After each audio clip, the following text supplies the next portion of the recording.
L'année dernière, j'étais à une conférence de l'Académie des sciences où un physicien avait comme dernière slide de présentation une liste de tous les ouvrages qui avaient marqué sa carrière. Il y avait évidemment des dizaines de publications scientifiques et seulement deux livres. Le premier, c'était le livre de la relativité d'Einstein, assez classique, et le deuxième, c'était un livre rose inconnu au bataillon que voici. Tout le monde était déjà en train de se lever, j'étais le seul assis, et le physicien rajouta à voix basse, le micro toujours allumé, et bizarrement, le deuxième est bien meilleur que le premier. Et à ce moment-là, j'ai tiqué. J'ai compris que ce livre allait résoudre un énorme problème chez moi. Et un an plus tard, ce livre a réussi à me donner la culture scientifique dont j'ai toujours rêvé d'avoir. Et je vais vous expliquer comment, en une seule lecture, il peut aussi le faire pour vous. En sortant de la conférence, j'avais gribouillé très rapidement sur mon carnet de notes le nom du bouquin. Et le lendemain, j'étais directement allé à une vieille librairie scientifique assez connue à Paris pour demander au libraire s'il connaissait ce livre.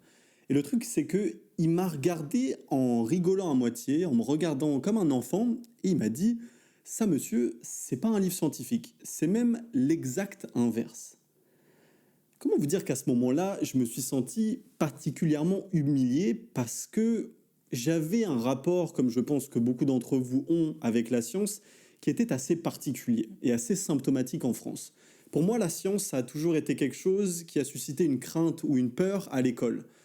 J'avais pas forcément des carences ou des défaillances à la pensée scientifique. J'aimais bien les maths, enfin j'étais pas mauvais, etc. Mais ça a toujours eu une certaine phobie et j'avais beaucoup de profs qui cristallisaient cette peur que je pouvais avoir. Des profs de physique qui étaient complètement tarés ou des profs de maths qui étaient d'une rigueur que moi, en tant qu'enfant, je ne pouvais pas considérer comme étant normale chez un être adulte. Et le problème que ça a fait à cet esprit assez jeune que j'avais, c'était que même si la science en soi, la science-fiction par exemple, ou la science de manière générale, les étoiles, la galaxie, le développement des espèces, tout ce qui touche à l'atome, etc., ça m'avait toujours intéressé, c'est quand même assez quelque chose de fascinant, mais je savais que c'était pas pour moi. Voilà, c'est ça. C'est toujours cette phrase de se dire je sens qu'il y a une grande différence entre les aspects historiques, littéraires, philosophiques et le passage vers la science qui est beaucoup plus rigoureux, froid, rigueur, méthode, logique, etc.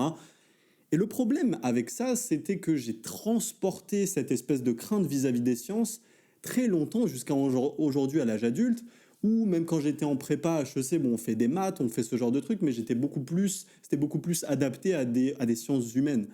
Et malheureusement, j'ai toujours eu du coup une espèce de carence de culture scientifique assez brute, que ce soit en physique, en mathématiques, que ce soit en biologie, en chimie, bref, en plein de choses. C'est pour ça qu'à ce moment-là, face à ce libraire, qui est évidemment lui-même un scientifique, je me sentais assez humilié, parce que j'avais fait l'effort, en fait, déjà d'être allé à une conférence de physique, d'avoir noté un bouquin que le mec avait jugé comme étant vraiment pertinent, et ça fait mal de se dire d'essayer un peu de parler d'un bouquin qui a l'air sympa à un libraire qui te dit mec, le bouquin que tu es en train de me dire, c'est même pas un bouquin de science, tu crois vraiment que je vais te vendre ça? C'est de l'arnaque ce que tu me racontes. Je me suis senti mal, mais d'un autre côté, en claquant la porte de la librairie à Paris, je me suis dit, je suis pas idiot non plus. Je sais que j'ai un physicien connu qui passe à l'Académie des sciences, qui a quand même recommandé ce bouquin et qui l'a jugé comme étant quelque chose de fondamental dans sa carrière scientifique.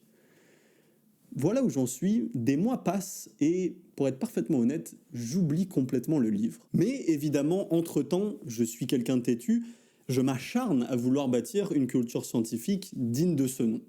Donc, l'année dernière, quand les mois passaient, je continuais le soir à lire, à essayer d'apprendre les concepts fondamentaux de la physique, de la mécanique quantique, de la biologie, de l'anthropologie parfois, de la biologie, de la chimie, bref, plein de domaines scientifiques. D'ailleurs, si ça vous intéresse d'avoir des recommandations d'ouvrages qui sont hyper pertinents pour apprendre facilement dans ces domaines, je vous en partage certains dans la liste des 100 incontournables. Si vous voulez, c'est une liste 100% gratuite que j'ai partagée aux gens qui veulent apprendre rapidement et notamment en sciences. Si ça vous intéresse, téléchargez-la juste ici. Mais j'avais un problème de taille, c'était que apprendre les sciences de chez soi, par soi-même, c'est compliqué.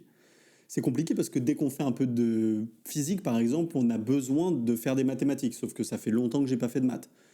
J'ai pas forcément d'exercice, j'ai pas forcément d'examen, j'ai pas de prof, donc c'est vraiment ardu.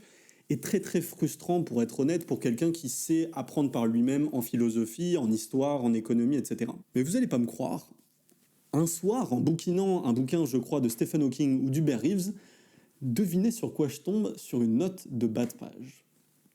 Le bouquin rose. Là, il était 18h, je crois, et j'ai reposé le bouquin directement et j'ai foncé à la FNAC et je me suis dit, cette fois-ci, je ne demande pas à un libraire un peu âgé qui peut-être ne connaît pas ce bouquin. Je prends le bouquin, je l'ouvre et je vais l'acheter. Et je tombe dessus, et là, ça a été la révélation. Bill Bryson, l'écrivain dont on va beaucoup parler dans cette vidéo et l'auteur de ce bouquin rose, c'est tout sauf un scientifique. Parce que c'est un humoriste.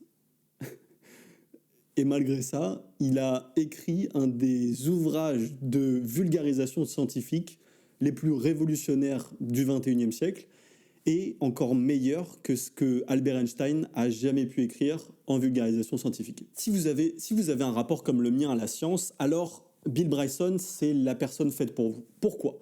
Bill Bryson, c'est simple. Il a fait 0 étude scientifique. Aucune. Par contre, c'est quelqu'un qui est extrêmement curieux, qui est passionné par la science. Il regarde le soir quand il sort de chez lui, il regarde la Voie lactée et il se dit c'est d'une beauté magistrale, mais je ne peux rien y comprendre en tant que tel. Donc qu'est-ce qu'il se dit ? Il se dit je vais faire un truc de fou. Je vais bloquer 3 années dans mon agenda, simplement. Les 3 prochaines années, je vais lire et discuter avec les plus grands scientifiques de la planète pour qu'ils répondent à toutes mes questions dans tous les domaines scientifiques.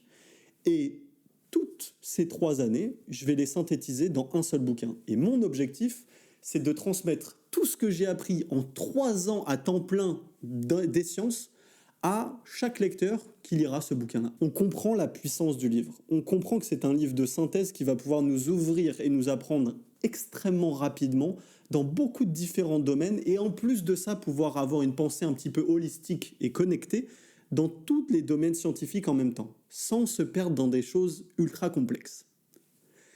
Et vous allez voir comment j'ai compris ça. En fait, j'étais encore à la FNAC que j'avais vu en fait que le mec était un humoriste et dans la file d'attente pour payer, je me dis ouvre le bouquin, lance-le. Et j'atterris à la première phrase du premier chapitre. Et dès la première phrase du premier chapitre, j'ai compris que c'était légendaire. Pourquoi ?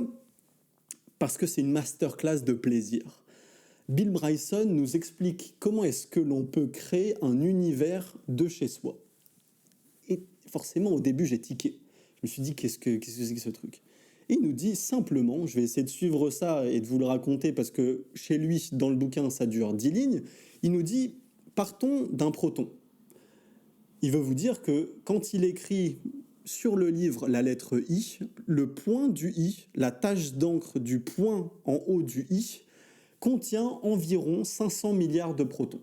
Et il nous dit, si vous prenez un seul de ces protons, que vous le découpez lui-même en 1 milliard de petits blocs, donc on prend 1 milliardième d'un proton, et que dans ce petit bloc, on met 22 grammes, à savoir le petit truc de café que je mets le matin dans ma tasse, alors vous allez créer un univers. Et on se dit, mais qu'est-ce que c'est que cette introduction incroyable ? On se dit, c'est fou comment le mec a la puissance de transmettre. Il sait que tous les autres livres scientifiques nous auraient dit, alors, pour créer un univers, il aurait fallu telle loi de la gravitation, et puis commencer à nous parler d'équations, et nous dire, oui, mais avant ça, il faut ça. Non, Bill Bryson, il vous explique et vous le donne, le transmet visuellement, un truc que vous aurez à vie en 2 phrases, il vous le met comme ça, et la dose de plaisir que vous allez avoir comme ça, elle est tellement forte que après, c'est une lecture qui est inarrêtable. C'est un train express où vous allez de la page 1 à la page 298 et vous n'allez jamais vous arrêter. Je suis en train de regarder, là, j'ai vraiment des dizaines de notes sur ce bouquin, notamment plein de trucs assez incroyables qu'il fait, mais Bill Bryson, il y en a une qui fait que j'adore, que j'aime particulièrement. Peut-être connaissez-vous le principe des notations scientifiques. C'est le fait que souvent dans des ouvrages de science, par exemple chez un Stephen Hawking, on va pouvoir vous dire Ok, bah en fait, la taille de l'univers, c'est environ 10 puissance 28. Et ce 10 puissance 28, c'est une écriture scientifique au sens où on n'a pas envie de vous écrire 10 avec 28 zéros derrière. Ça n'aurait pas trop de sens. Mais Bill Bryson, il vous dit non, moi, je vais vous écrire, si je vous écris 10 puissance 43, il y aura écrit 43 zéros. J'aurais forcé l'éditeur à écrire les 43 zéros. Parce que si je vous écris 10 puissance 43, vous allez passer au mot d'après. Vous allez vous dire, ok, c'est un gros chiffre, mais 10 puissance 43, quand on a écrit les 43 zéros à la chaîne et que ça prend littéralement 2 lignes, en tant que lecteur, on s'arrête. On prend un instant pour regarder l'immensité. Et c'est de ça dont je veux vous parler. C'est que Bill Bryson a une puissance, je dirais, d'écriture dans la simplicité qui est trop souvent, à mon avis, minimisée dans les ouvrages de vulgarisation scientifique. Je connais énormément de lecteurs qui veulent apprendre en sciences, mais la plupart, le problème qu'ils ont, c'est le manque de plaisir, le manque de dopamine, puisque c'est quelque chose d'abrupt, c'est quelque chose de rigoureux, de logique, etc. Bill Bryson est un des seuls écrivains qui prend le revers de ça, qui va partir de votre dopamine, qui va partir de votre intérêt et ne va jouer que sur ça. Et on va apprendre en automatique, totalement naturel, parce que c'est un plaisir et parce qu'on va comprendre les choses de manière beaucoup plus directe que si on vous l'expliquait par 36 équations. Ça, ce n'est que la première étape de la puissance de ce livre. Maintenant, passons à la seconde. Là, je vous parle seulement des 10 premières lignes du premier chapitre, mais j'ai sauté un des chapitres qui est un non-chapitre, à savoir l'introduction du livre qui est légendaire aussi. Pourquoi ? Parce que Bill Bryson, ici, en quelques pages, va vous donner une culture de l'apprentissage assez révolutionnaire. Pourquoi ? Parce que Bill Bryson va décider dans son introduction de vous raconter comment il s'y est pris pour bâtir une culture scientifique par lui-même. Et il dit, la première chose centrale, c'est le plaisir. Et le plaisir pour lui, ce qu'il souhaite avoir dans sa vie, quand je parle moi de culture scientifique dont je rêve d'avoir, c'est la même chose que lui, c'est le fait de comprendre les notions un petit peu de base des sciences et ensuite, avec ces quelques principes fondamentaux, pouvoir les manier, pouvoir un petit peu naviguer librement dans la littérature scientifique assez accessible pour que moi je puisse apprendre ensuite par moi-même là où ça m'intéresse. Mais j'ai pas besoin de connaître tous les concepts et les équations de base de la physique, de la mécanique quantique, des mathématiques, etc. Pourquoi ? Parce que c'est trop laborieux et parce que surtout, je ne veux pas être un physicien ni un mathématicien. Je suis quelqu'un qui veut comprendre des concepts de base pour les agrémenter à ma pensée et pouvoir ensuite me libérer et prendre plaisir et comprendre le monde. Sauf que Bill Bryson le fait d'une manière très intéressante. Il vous dit par exemple que quand il a lu pour la première fois dans un livre de science que le noyau terrestre était en fait une boule de métal extrêmement chaude, proche de la température du Soleil, la question, lui, qui se posait, c'est pas comment ça se fait que ce soit comme ça, ce qui est déjà une première question assez intéressante, mais il dit comment est-ce que les scientifiques savent ça ? Et ça, c'est un changement de paradigme que je vous invite en tant que lecteur à avoir. C'est de réaliser que ce qui est important pour bâtir une culture scientifique, c'est pas une accumulation de faits. Ce qui importe dans une culture, ce n'est pas de savoir des choses. Moi, le fait que je sache que le noyau terrestre est très chaud, bon, c'est intéressant, mais en soi, c'est assez facile d'accès, et peut-être que je l'oublierai. Ce que Bill Bryson dit qu'il faut avoir comme interrogation, c'est comment est-ce qu'on sait ça ? Comment est-ce que les scientifiques qui ne sont jamais allés au noyau terrestre ont fait pour comprendre cette chose-là, connaître ce fait-là ? Et on revient à cette fable du pêcheur et du poisson, avec quelqu'un qui a faim et qui lui dit si je te donne un poisson, tu pourras manger aujourd'hui. Si je t'apprends à pêcher, tu pourras manger toute ta vie. Et Bill Bryson, c'est ça qu'il vous invite à faire dans cet ouvrage. Il va vous montrer comment, chapitre après chapitre, page après page, il va vous apprendre à penser comme des scientifiques, avec des scientifiques. Parce qu'en fait, si vous savez une chose, c'est bien, mais si vous savez comment apprendre n'importe quelle chose, vous êtes d'un niveau de liberté qui est sans commune mesure avec ce que vous pouviez avoir avant. Et avoir ces procédés, cette méthodologie, cette logique scientifique, c'est quelque chose qui se développe beaucoup plus rapidement que avoir une culture scientifique extrêmement large dans tous les pans de la science. Ça me rappelle notamment ce que mes profs de maths m'ont toujours dit. Les meilleurs élèves en maths sont ceux qui, par exemple, ne vont jamais apprendre un théorème par cœur. Ils vont faire quelque chose de bien plus intelligent, c'est que, par définition, un théorème est logique, sinon il n'existerait pas. Donc plutôt que de l'apprendre par cœur et de se fatiguer, il faut essayer de trouver sa logique, et puisque c'est logique, le théorème, tu le connaîtras toujours, parce que la logique, tu l'as dans ton esprit. Cette approche, cette différence de paradigme, c'est quelque chose que Bill Bryson vous donne mieux que n'importe quel auteur va pouvoir faire dans un ouvrage de vulgarisation scientifique. Et c'est ça qui va en faire un livre qui, en une seule lecture, va pouvoir vous faire gagner des dizaines d'années d'apprentissage en sciences. Ce qui, personnellement, m'a fait perdre le plus d'années, c'est de croire que avoir une culture scientifique et vouloir une culture scientifique, ce qui est mon cas, c'est être un scientifique, ce qui ne sera jamais mon cas. Ça, c'est très important et c'est la troisième leçon que Bill Bryson va vous donner. Et cette chose-là, je l'avais déjà en tête assez jeune finalement, quand par exemple à 15 ans, j'ouvrais pour la première fois l'ouvrage Théorème vivant de Cédric Villani, un mathématicien français assez brillant, et qui m'a toujours passionné dans sa manière de parler des mathématiques. J'étais fasciné par ça à 15 ans, parce que dans Théorème vivant, un livre que je vous recommande vraiment chaudement, qui est un très très beau livre, et Cédric Villani est d'une honnêteté, en tout cas intellectuelle, très très belle, c'est cette idée selon laquelle lui n'a jamais vu les mathématiques comme une chose à apprendre. Il n'a jamais vu, même à son jeune âge, quand il apprenait les mathématiques, pour aujourd'hui devenir médaillé Fields, il n'a jamais vu les mathématiques comme un ensemble de théorèmes et de choses où il faut se mettre devant un bouquin de Stephen Hawking et se dire « bon, il faut que j'apprenne ce que ce mec me dise ». Ça n'a jamais été ça. Et cette leçon, c'est ça que j'aimerais vous passer aujourd'hui aussi. C'est l'idée de se dire que Cédric Villani, il voyait les mathématiques d'abord et avant tout comme un jeu, comme un processus d'apprentissage plaisant et de jeu cognitif et de challenge permanent. De challenge et surtout de curiosité, de trouver ses plaisirs. Il peut décrire que à 8 ans, quand sa mère lui donnait des livres d'exercice d'un niveau de seconde, par exemple, ce qui l'intriguait, c'était le fait de ne pas comprendre et de se dire « mais qu'est-ce qui fait que je ne comprends pas ?» et d'être sur cette jonction où, pour la plupart des gens qui apprennent les sciences, ça va être quelque chose de frustrant et de déplaisant.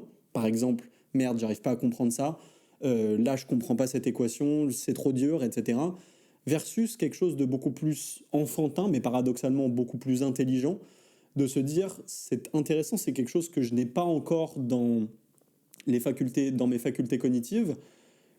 C'est intéressant, c'est de l'inconnu, c'est du nouveau. Je vais essayer de m'y frotter. Si j'y arrive pas, c'est pas grave, je mets de côté, j'y reviendrai plus tard. Et par contre, les choses qui me plaisent, elles, j'y vais, je me fais plaisir, etc.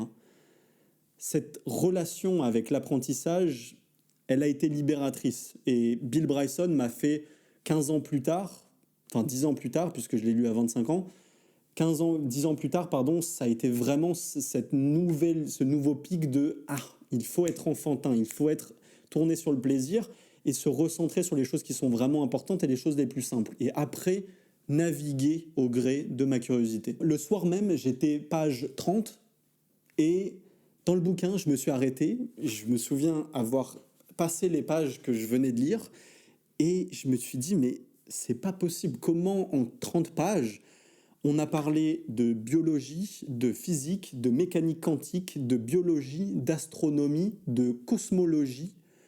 En 30 pages, j'ai compris des concepts qu'encore aujourd'hui je peux ressortir parce que je les ai compris et surtout que j'ai les images de Bill Bryson en tête, d'une simplicité assez folle.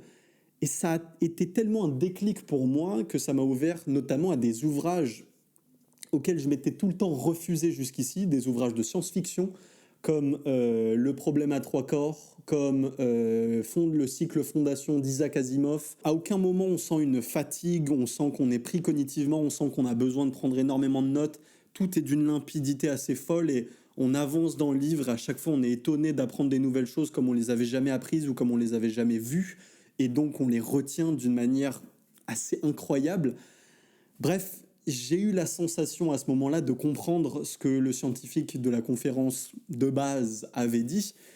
C'est qu'en fait, on n'a pas besoin d'avoir 350 de QI pour apprendre la science.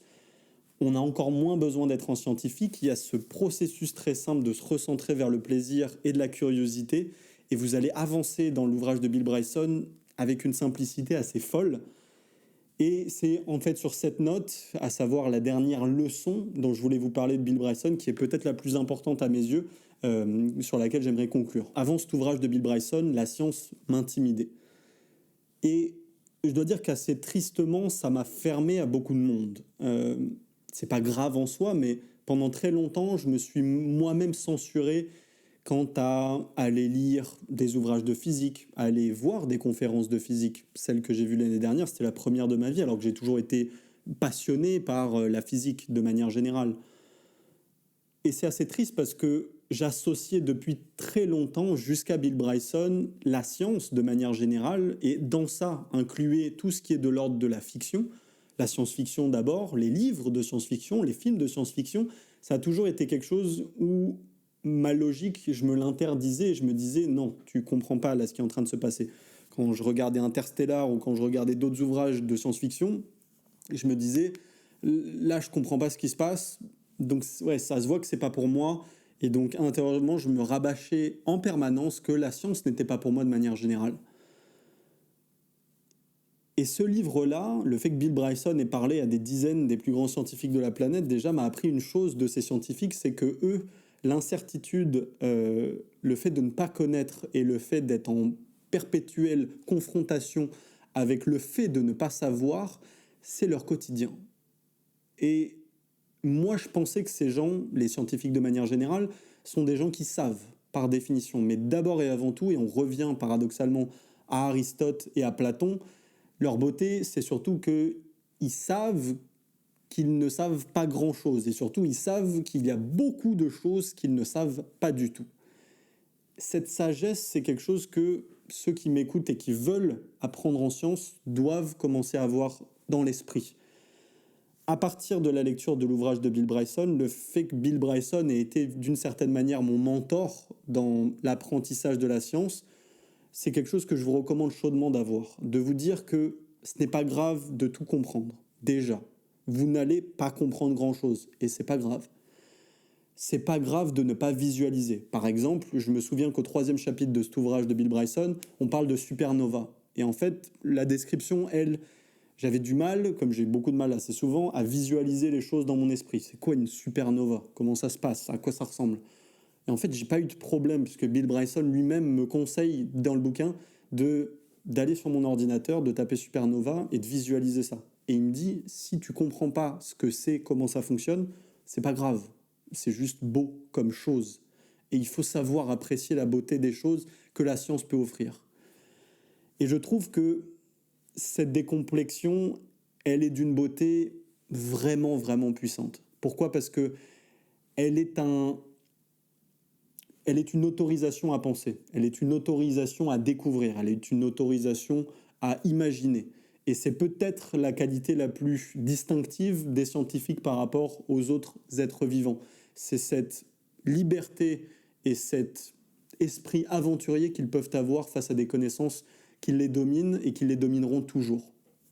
L'ouverture à la science-fiction, dans mon cas, ça a été une des plus belles choses de la dernière année. C'est que maintenant, je dévore des livres de science-fiction et que d'une certaine manière, sans Bill Bryson, j'aurais jamais pu le faire. J'espère en tout cas que la lecture de Bill Bryson vous ouvrira des portes aussi grandes. Si c'est le cas, parlez-moi-en en commentaire ou même envoyez-moi des messages, ce sera avec grand plaisir d'en discuter. D'ici là, je vous dis à très vite et je vous souhaite d'excellentes lectures.